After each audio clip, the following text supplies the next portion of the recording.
સૌને ઋણી છું, આપ સૌને નતમસ્તક વંદન કરું છું, ખાસ કરી મારી બહેનો અને માતાઓને.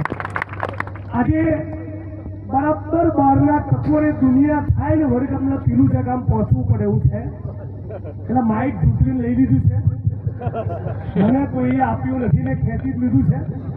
એટલે આજે સીધો મારતી ગાડીએ નીકળીશ, પણ ફરી ધાનેરા આવવાનું વચન આપું છું.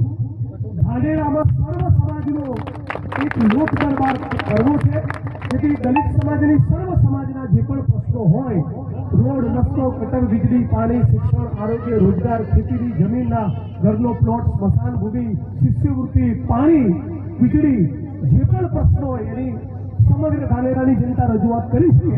એના માટે સવારના 10 હું તમારી વચ્ચે રહીશ, સર્વ સમાજના લોકોને મળીશ, સાંભળીશ અને બધું થોથું કલેક્ટરના ટેબલ ઉપર મૂકીશ. લહેરભાઈ કરવાના એના માટે તમારી વચ્ચે આવીશ. પણ આજે એક નાનકડી જાહેરાત કરતો જઉં છું. દાસા કાકાની હોટલમાં ચા પીવા રોકાયો ત્યારે સમાજના કેટલાક વડીલો ભાઈઓએ મને કહ્યું કે શૈક્ષણિક સંસ્થા બનાવવાનું આયોજન ચાલી રહ્યું છે, તો તેલ લેવા મારો ₹1,00,000 ફાળો નોંધાવું છું. આ કામ તમે આગળ વધારો. સરકાર જોડે લડીને જમીન લેવાની છે તો લડીને લઈશું, અને ખરીદીને લેવાની છે તો ખરીદીને લઈશું.